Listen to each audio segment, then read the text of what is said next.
Hey, this is Jennifer from Ohana Dwellings, and today we're going to be going over how to use the Ohana Product Clipper.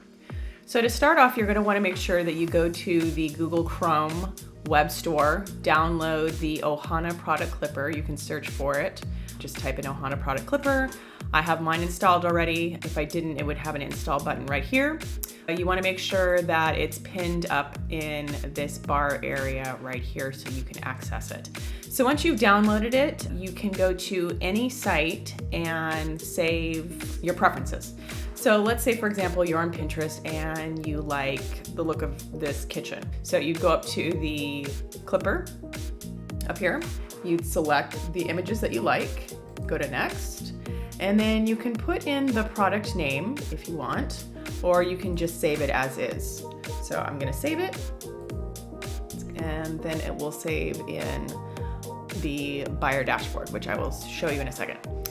Secondly, you can go to any vendor and pick out different flooring, pick out different tile, and you can save it in your dashboard. So let's say, for example, I'm gonna look for some black tile, and let's say, for example, I like this one right here, Bohemian Black. So you click on this, go back up to your clipper, click on the clipper, and cookies. And then you want to save whatever images you want to have saved in the dashboard. So this one's important, that one looks important. We'll do all that and then go to next. And then it's saving this as the product name. And then let's go to the SKU code. And the price is $2.29 and the price is per piece. So let's go per piece.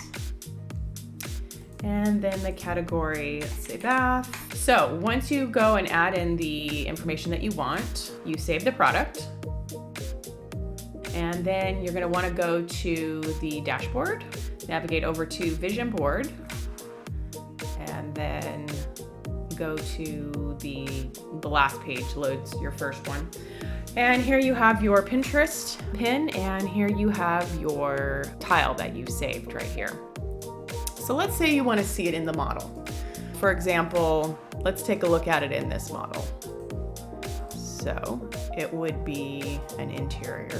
So let's go to the interior where it would be, and it would probably be on a backsplash. Go to more, click on this refresh, and then it will import your last texture. Crop and scale, and press apply this texture. And there you have it.